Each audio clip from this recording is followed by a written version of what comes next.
कृष्ण शरणम मम।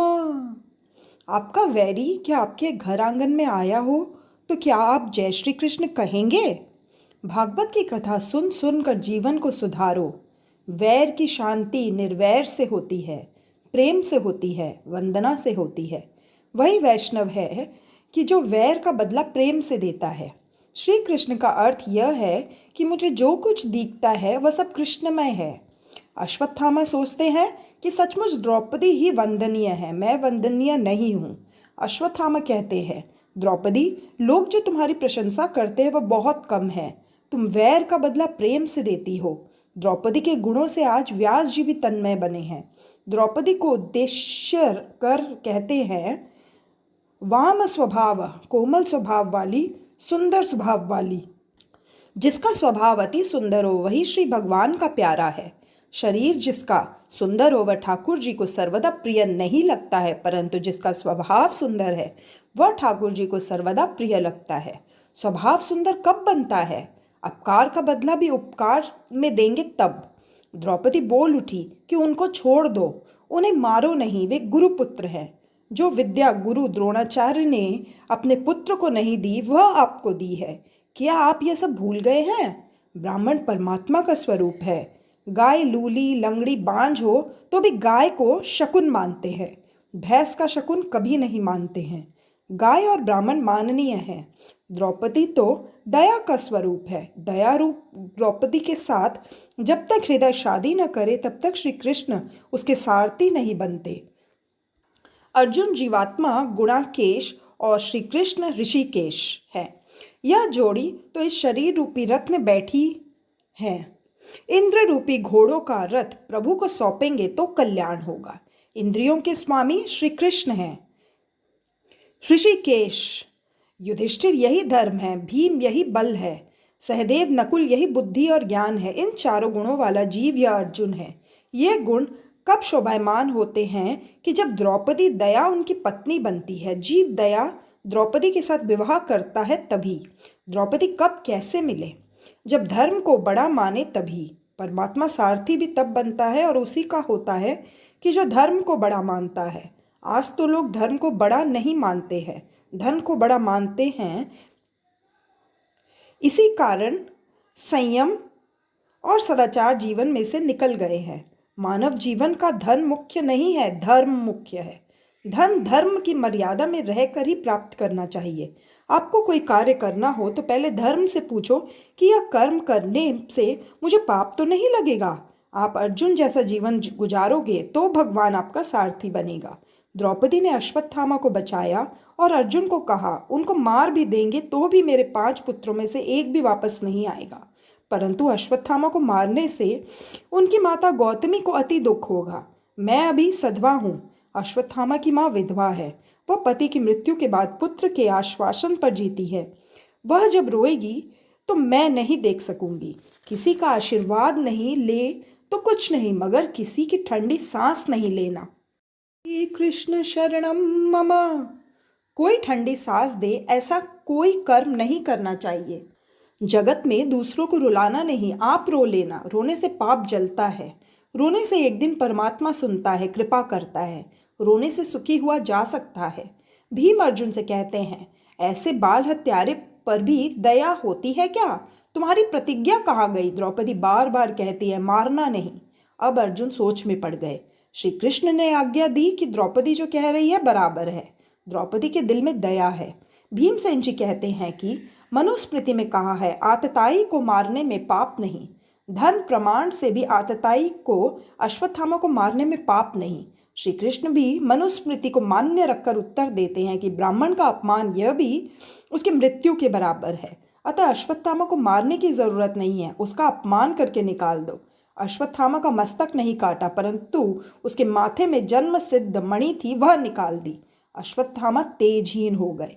अब भीमसेन ने भी सोचा कि अब उसको मारने की से क्या बाकी रहा है। अपमान तो मरण से भी विशेष है। अपमान प्रतिक्षण मारने के बराबर है।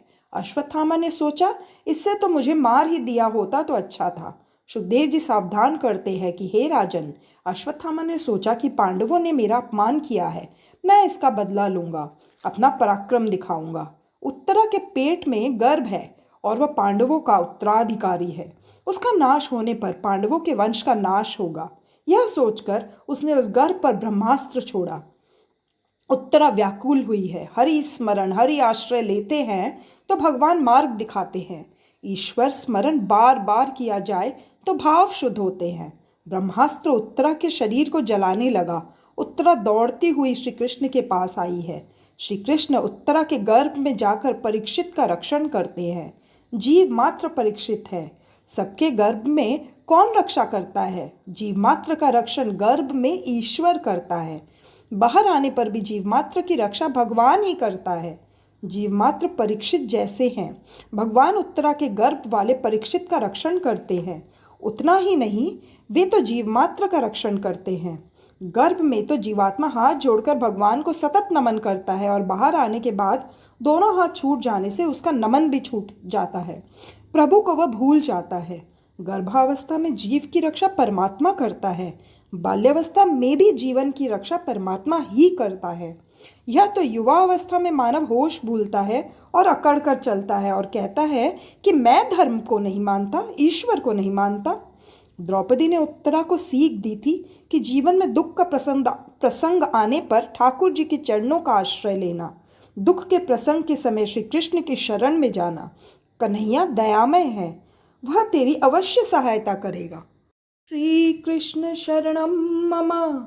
अपने दुख की कथा द्वारिका नाथ के सिवा अन्य किसी से भी मत कहो। उत्तरा ने देखा था कि अपनी सास जी रोज द्वारिका नाथ को रिझाती हैं। बालक जल्द अनुकरण करता है। उसके सामने कभी पाप मत करो। उत्तरा रक्षा के लिए पांडवों के पास नहीं किंतु परमात्मा के पास गई।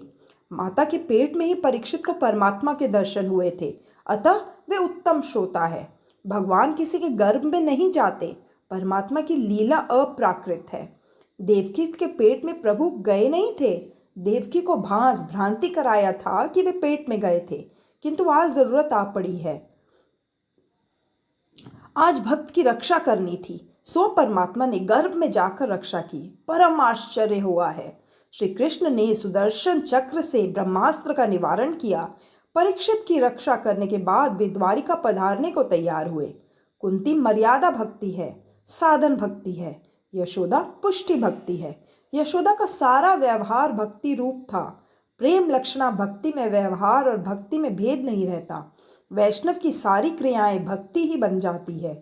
प्रथम मर्यादा भक्ति आती है, उसके बाद पुष्टि भक्ति। मर्यादा भक्ति साधन है, सो वह आरंभ में आती है। पुष्टि भक्ति साध्य है, अतः वह अंत में आती है। भागवत में 9वें स्कंद तक साधन भक्ति का वर्णन है। 10वें स्कंद में साधन भक्ति का वर्णन है। साध्य भक्ति प्रभु को बांधती है, पुष्टि भक्ति प्रभु को बांधेगी। उसकी कथा भागवत के अंत में आती है। हर एक व्यवहार को भक्ति रूप बनाए सो पुष्टि भक्ति है। भक्ति मार्ग में भगवत वियोग सहन नहीं होता। भक्ति में भगवान का विरह सहन नहीं होता। वैष्णव वह है जो प्रभु के विरह में जलता है। द्वारिका नाथ द्वारिका जाने को तैयार हुए। कुंती का दिल भर आया। उनकी अभिलाषा है कि 24 घंटे मैं श्री कृष्ण को निहारा करूं। मेरे श्री कृष्ण मुझसे कहीं दूर न जाएं। जिस मार्ग में भगवान का रथ जाने वाला था, वहीं कुंती आई और हाथ जोड़कर रास्ते में खड़ी हो गई। प्रभु ने दारुक सारथी से रथ रुकवाया और कुंती से कहा कि फूफी जी, आप मार्ग में क्यों खड़ी हैं? वे रथ से नीचे उतरे। कुंती जी ने वंदन किया। वंदन से प्रभु बंधन में आते हैं। वंदन के समय अपने सारे पापों को याद करो। हृदय दीन और नम्र होगा। सूत जी वर्णन करते हैं, नियम तो ऐसा है कि रोज भगवान कुंती जी को वंदन करते हैं, किंतु आज कुंती भगवान को वंदन कर रही हैं। भगवान ने कहा कि यह आप क्या कर रही हैं? मैं तो तुम्हारा भतीजा हूँ, तुम मुझे प्रणाम करो, यह शोभास्पद नहीं है। कुंती कहती है कि मैं आज तक आपको अपना भतीजा मानती थी, किंतु आज समझ में आया कि आप ईश्वर हैं। योगी जन आपका ही ध्यान करते हैं, आप सबके पिता हैं। श्री कृष्ण शरणम मम। कुंती की भक्ति दास्य मिश्रित वात्सल्य भक्ति है। हनुमान जी की भक्ति दास्य भक्ति है। दास्य भक्ति के आचार्य हनुमान जी है। दास्य भाव से हृदय दीन बनता है। अपने स्वामी को देखने की हिम्मत मुझ में नहीं है, मैं तो उनका दास हूँ। दास्य भक्ति अधिकारी महात्मा को प्राप्त होती है। दास्य भक्ति में दृष्टि चरणों में स्थिर करनी होती है। बिना भाव के भक्ति सिद्ध नहीं होती है। ईश्वर के साथ कुछ भी संबंध जोड़ना चाहिए। मर्यादा भक्ति से दास्य भाव मुख्य है। कुंती वात्सल्य भाव से कृष्ण का मुख निहारती है। मेरे भाई का पुत्र, यही वात्सल्य भाव हुआ। मेरे भगवान है, यह भी दास्य भाव ही है। चरण दर्शन से तृप्ति नहीं हुई सो मुख देख रही है। कुंती भगवान की स्तुति करती है। नमः पंकजनाभाय नमः पंकजमालिने नमः पंकजनेत्राय नमस्ते पंकजांग्रये। जिनकी नाभि से ब्रह्म का जन्म स्थान कमल प्रकट हुआ है, जिन्होंने कमलों की माला धारण की है, जिनके नेत्र कमल के समान विशाल और कोमल है और जिनके चरणों में कमल चिन्ह है, ऐसे हे कृष्ण आपको बार बार वंदन। भगवान की स्तुति रोज 3 बार करो, सुबह में, दोपहर में और रात को सोने से पहले। इसके अलावा सुख, दुख और अंतकाल में भी स्तुति करो। अर्जुन दुख में स्तुति करता है, कुंती सुख में स्तुति करती है और भीष्म अंतकाल में स्तुति करते हैं। सुखावसाने दुखावसाने देहावसाने स्तुति करो। कुंती कहती है, प्रभु ने हमें सुखी किया है, हमें कैसे कैसे संकटों से उबारा। भगवान के उपकारों का वे स्मरण कर रही हैं। वे भगवान के उपकारों को भूली नहीं हैं। मैं विधवा हुई तब मेरी संतान नन्ही सी थी, उस समय भी आपने ही मेरी रक्षा की थी। सामान्य मनुष्य अति सुख में भगवान को भूल जाता है। जीव मात्र पर भगवान अनेक उपकार करते हैं, किंतु वह सब कुछ भूल जाता है। परमात्मा के उपकार भूलने नहीं चाहिए।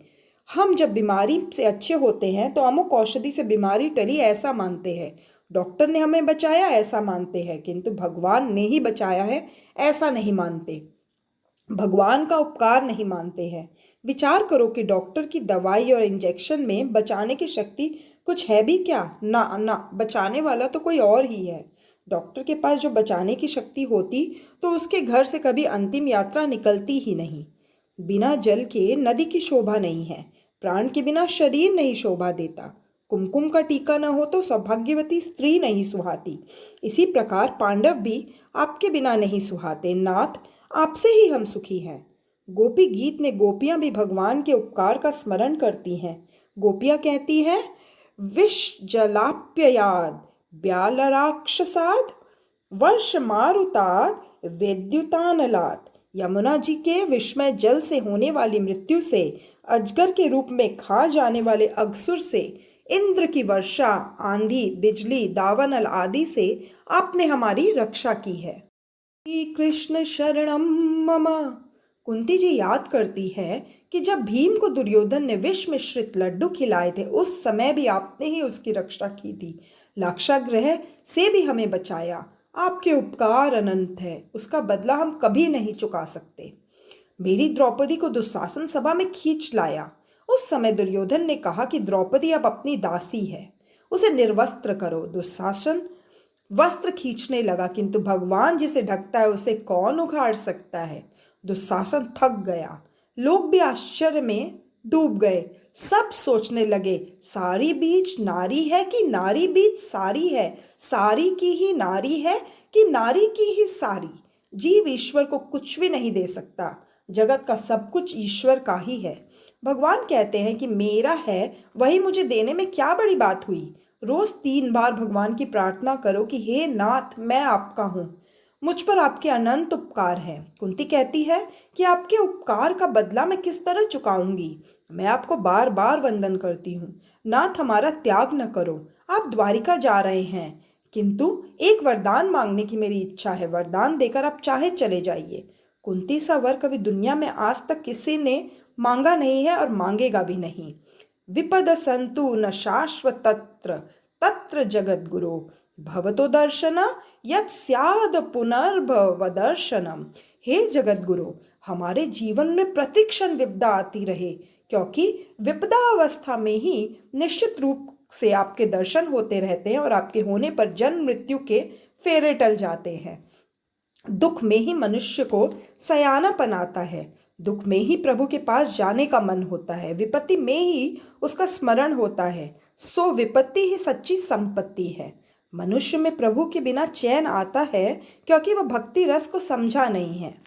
कुंती मांगती है कि बड़ी सारी विपत्तियां आती रहे, ऐसा वरदान दीजिए। श्री कृष्ण कहते हैं कि यह क्या मांगती हो तुम? आपकी बुद्धि चकरा तो नहीं गई है? आज तक दुखी से कई प्रसंग आए हैं, अब सुख की बारी आई है। अब दुख होने की इच्छा है? हर प्रकार का अभिमान छोड़कर जो दीन बनता है वह भगवान को प्यारा लगता है। कुंती दीन बनी है। नाथ, मैं जो मांग रही हूँ वही ठीक है। दुख ही मेरा गुरु है। दुख में मनुष्य सयाना बनता है। दुख से जीव को परमात्मा के चरणों में जाने की इच्छा होती है। जिस दुख में नारायण का स्मरण हो वह तो सुख है, उसे दुख कैसे कहें? विपत्ति में आपका स्मरण होता है सो उसे मैं संपत्ति मानती हूँ। श्री कृष्ण शरणम मम, सुख के माते सिल पड़ो, हरे हृदय से पीर, बलिहारी वा दुख की, जो पल पल नाम जपाए। हनुमान जी ने रामचंद्र जी से कहा था कि आपके ध्यान में सीता जी तन्मय है, इसी से मैं कहता हूँ कि सीता जी आनंद में है। कह हनुमंत विपत प्रभु सोई, जब तब सुमिरन भजन न होई। नाथ, जब आपका स्मरण भजन न हो सके वही सच्ची विपत्ति है, ऐसा समझो। मेरे सिर पर विपत्तियां आए कि जिससे आपके चरणों का आश्रय लेने की भावना जागे। दुनिया के महापुरुषों के जीवन में दुख के प्रसंग ही पहले आते हैं। 4 प्रकार के मद से मनुष्य भान भूला सा हो जाता है। विद्या मद, जवानी का मद, द्रव्य मद, अधिकार मद। इन 4 प्रकार के मदों के कारण जीव भगवान को भूल जाता है। अपने रोते हुए बालक को ताली बजाकर शांत रखने का प्रयत्न करता हुआ प्रोफेसर उस समय यह भूल जाता है कि वह एक बड़ा विद्वान प्रोफेसर है, किंतु उसी प्रोफेसर को प्रभु कीर्तन के समय ताली बजाने में लज्जा होती है। पढ़े लिखे लोगों को भजन कीर्तन में लज्जा आए तो उससे बड़ा पाप कौन सा होगा? भगवान ने कहा है कि 4 प्रकार के मद से जीव उन्मत्त बनता है और मेरा अपमान करता है। ऐसे मद वालों कि जीव को कीर्तन के समय पाप पकड़े रहता है। पाप उससे कहता है कि तू बोलेगा तो मुझे बाहर निकलना पड़ेगा। महाभारत में कहा है कि हर प्रकार के रोग मद के कारण ही होते हैं, अतः दीन होकर प्रार्थना करो। तुम्हारे जन्म में कई प्रयोजन बताए जाते हैं, किंतु मुझे लगता है कि दुष्टों का विनाश करना ही प्रधान कार्य नहीं है। अपने भक्तों को प्रेम का दान करने के लिए आप आए हैं। कुंती बनकर स्तुति करो। मुझसे वासुदेव जी ने कहा था कि कंस के त्रास के कारण मैं गोकुल नहीं जा सकता। तुम गोकुल में जाकर कन्हैया का दर्शन करना। जब आप गोकुल में बाल लीला कर रहे थे उस समय मैं आपके दर्शन के लिए आई थी। आपका बाल स्वरूप भुलाए नहीं भूलता। उस समय यशोदा ने आपको बांधा था, उसकी झांकी में आज तक नहीं भूली। काल भी जिससे कांपता है वे काल के काल श्री कृष्ण आज थरथर कांप रहे हैं। मर्यादा भक्ति पुष्टि भक्ति की इस प्रकार प्रशंसा करती है। कुंती यशोदा की प्रशंसा कर रही है। प्रेम का बंधन भगवान भी नहीं भूल सकते। सगुण ब्रह्म की साक्षात्कार करने के बाद संसार में आसक्ति रह जाती है।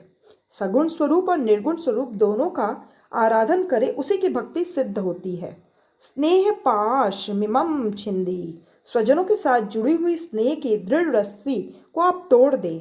आप ऐसी दया करें कि मुझे अनन्य भक्ति प्राप्त हो। श्री कृष्ण शरणम मम। स्तुति के आरंभ और समाप्ति दोनों में नमस्ते है। सांख्य शास्त्र के 26 तत्वों का प्रतिपादन 26 श्लोकों की स्तुति में किया गया है। भगवान सब कुछ करते हैं किंतु वैष्णव को नाराज नहीं करते। कुंती का भाव जानकर भगवान वापस लौटे। कुंती के महल में पधारे, अतिशय आनंद हुआ। अर्जुन वहां आया। वह अपनी माता से कहता है कि भगवान मेरे सखा है, अतः मेरे लिए ही वे वापस लौटे हैं। कुंती कहती है रास्ता रोककर मैंने विनती की इसलिए वे वापस आए हैं। द्रौपदी कहती है कि कृष्ण की उंगली कट गई थी तो मैंने अपनी साड़ी चीरकर पट्टी बांधी थी इसलिए वे वापस आए हैं। सुभद्रा कहती है कि तुम्हारी भांति मुंह बोली नहीं किंतु सगी बहन हूँ, अतः वे वापस आए हैं। मुझे मिलने आए थे, उस समय मैं कुछ बोल न सकी थी, सो वे वापस आए हैं। परमात्मा से प्रेम करोगे तो वे तुम्हारे होंगे। सबका प्यारा किंतु किसी का भी न होने वाला वह सबसे न्यारा है। वह तो सबसे ऊंची प्रेम सगाई का सिद्धांत मानते हैं। भीष्माचार्य का प्रेम दिव्य था। कृष्ण कहते हैं कोई सगाई संबंध को नहीं मानता, मैं तो प्रेम सगाई को ही मानता हूँ। मैं तो अपने भीष्म के लिए वापस आया हूँ। मेरा भीष्म मुझे याद कर रहा है, पुकार रहा है। भीष्म पितामह उस समय बाण शैया पर सोए हुए हैं। उनका मरण सुधारने के लिए भगवान वापस आए हैं।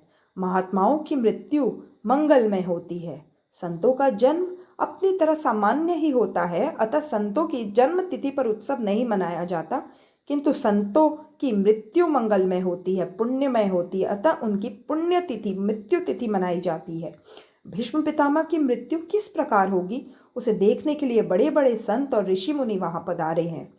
प्रभु ने धर्मराज को उपदेश दिया, उन्हें सांत्वना नहीं मिल रही, अतः उन्हें भीष्म पितामह के पास जाने के लिए भगवान कहते हैं। बाणगंगा के किनारे जहाँ भीष्म सोए हैं, उस स्थान पर सब आए। भीष्म सोचते हैं कि उत्तरावस्था में उत्तरायण में मुझे मरना है। भीष्म पितामह ने काल से कहा कि मैं तेरा नौकर नहीं हूँ, मैं तो अपने श्री कृष्ण का सेवक हूँ। भीष्म द्वारिका नाथ का ध्यान करते हैं। मुझे भगवान ने वचन दिया है कि अंतिम समय में मैं अवश्य आऊँगा, किंतु वे तो मैं उनका दर्शन करता हुआ प्राण त्याग करूँ ऐसा सोचते हैं। उसी समय धर्मराज वहाँ आते हैं। धर्मराज से भीष्म कहते हैं, श्री कृष्ण तो साक्षात परमात्मा है, वे तेरा निमित्त करके मेरे लिए आए हैं, मेरी मृत्यु सुधारने आए हैं। भगवान को भीष्म ने वचनबद्ध किया है। कौरव पांडव युद्ध के समय दुर्योधन भीष्म पितामह से कहते हैं, दादाजी 8 दिन तो हो गए, फिर भी आप किसी पांडव को मार नहीं सके हैं। श्री कृष्ण शरणम मम, आप ठीक तरह से लड़ते ही नहीं हैं। भीष्म आवेश में आ गए और आवेशावस्था में ही उन्होंने दुर्योधन से कहा कि रात को 12 बजे जब मैं ध्यान में बैठूं तो अपनी रानी को आशीर्वाद लेने के लिए भेजना, मैं अखंड सौभाग्य का वरदान दूंगा। श्री कृष्ण को यह जानकर चिंता हुई। दुर्योधन की पत्नी भानुमति से वे मिले और उससे कहा कि दादाजी तो घर के ही तो है, उनसे मिलने के लिए आज जाने की जल्दी क्या है, कल जाना उनके दर्शन के लिए। भानुमति मान गई और न गई। महात्मा कहते हैं, उसी समय कृष्ण ने द्रौपदी को जगाया। एक स्वरूप से द्रौपदी को लेकर वे भीष्म पितामह के पास गए और दूसरे स्वरूप से वे द्रौपदी बनकर अर्जुन की शैया पर सो रहे हैं। श्री कृष्ण रूप रहित होते हुए भी अनेकों रूप वाले हैं। भीष्म पितामह ध्यान कर रहे हैं। आज द्वारिकाधीश का स्वरूप दिखता नहीं है, किंतु काली कमली, हाथ में दीपक आदि स्वरूप वाले भगवान दिखते हैं। आज द्रौपदी के रक्षक बनकर भगवान आए हैं। द्वारपाल ने उनको रोका, कोई भी पुरुष अंदर जा न सके ऐसी आज्ञा थी। द्रौपदी ने अंदर जाकर प्रणाम किया। दुर्योधन की पत्नी भानुमति ही आई है ऐसा मानकर भीष्म पितामह ने आशीर्वाद दिया कि अखंड सौभाग्यवती भवा।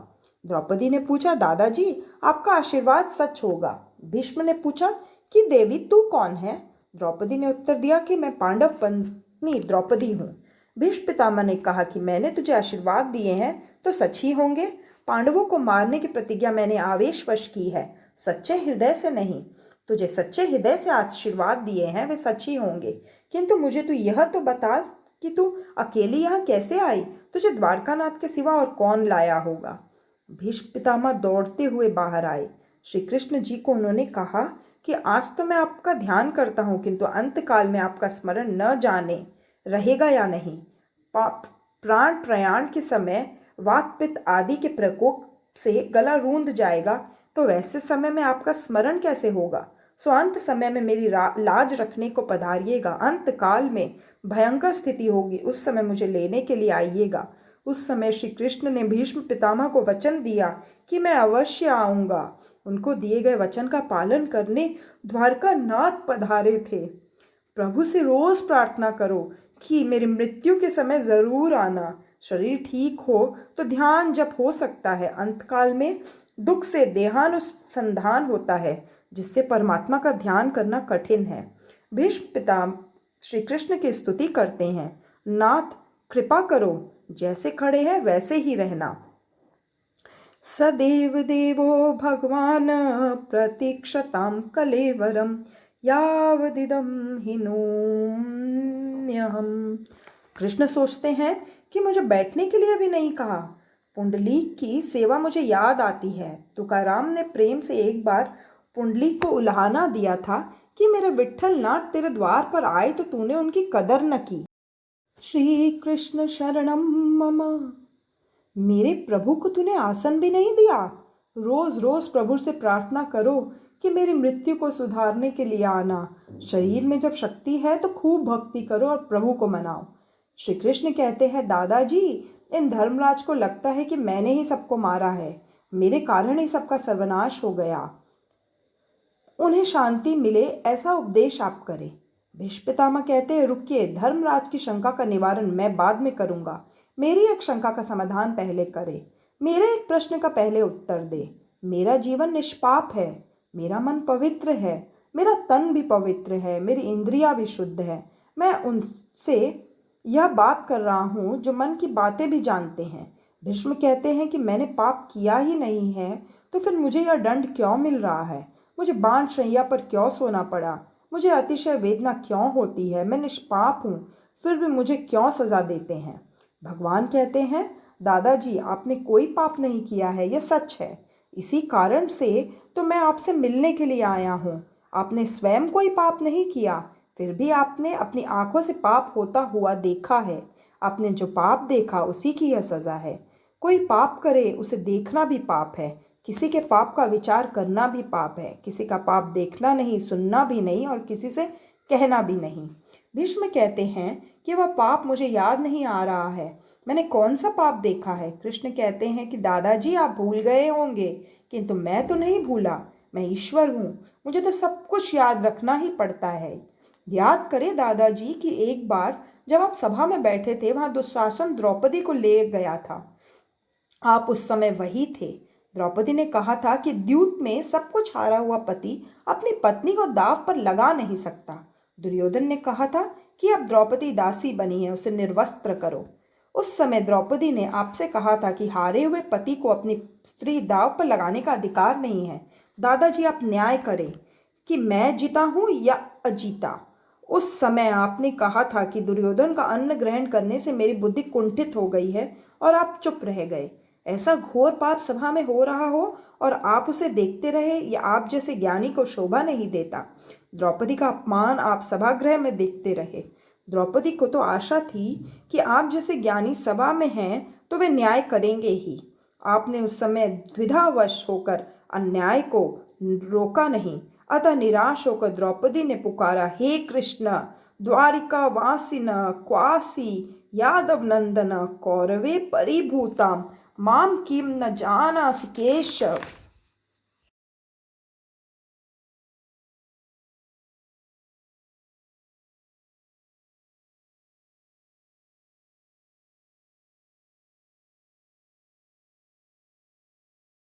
श्री कृष्ण शरणम मम।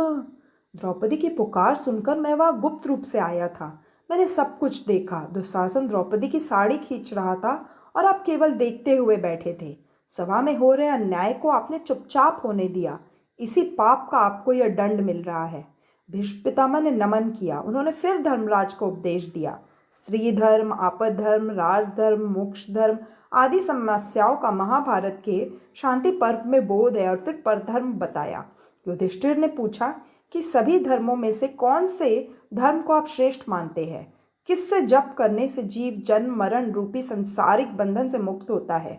भीष्म पितामह ने कहा, स्थावर जंगम रूप संसार के स्वामी, ब्रह्मादि देवों के देव, देश काल और वस्तु से अपरिच्छिन्न क्षर अक्षर से श्रेष्ठ पुरुषोत्तम के सहस्त्र नामों का निरंतर तत्परता से गुण संकीर्तन करने से मनुष्य सभी दुखों से मुक्त होता है।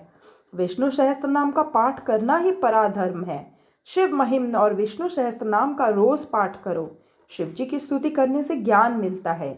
ज्ञान से भक्ति दृढ़ होती है। विष्णु भगवान की स्तुति करने से पाप जल जाता है। विष्णु सहस्त्र नाम के पाठ करने से ललाट पर लिखे हुए विधाता के लेख भी बदल जाते हैं।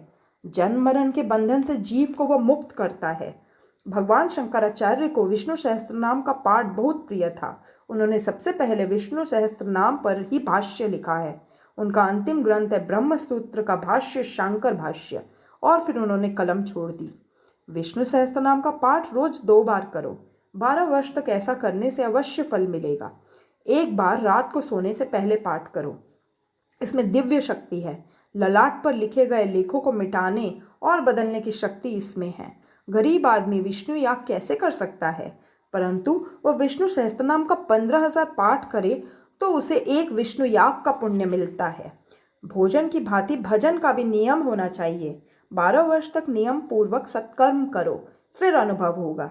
चाहे कोई भी काम हो, भगवान का भजन नियमित करो। जिस परमात्मा की कृपा से सुख मिला, पुत्र मिला, उस ठाकुर जी की सेवा स्मरण जीव न करे तो इससे बड़ा पाप और कौन सा होगा। फिर भीष्म पितामह ने भगवान की स्तुति की और बोले कि हे नाथ, आपका दर्शन मैं खाली हाथों से कैसे करूं? मैं आपको क्या अर्पण करूं? भगवान जीव से धन संपत्ति नहीं मांगते, वे तो मन शुद्धि ही मांगते हैं। भीष्म पितामह ने कहा कि मैं अपना मन और बुद्धि आपके चरणों में रखता हूँ। यह जीव बड़ा कपटी है और क्या कहूँ। कोई संकट आ जाए तो रण छोड़ राय जी का दर्शन करने जाता है। वह 11 रुपये भेंट करता है और कहता है कि हे नाथ, मैंने अदालत में अपने भाई पर दावा दायर किया है, मेरा ध्यान रखना।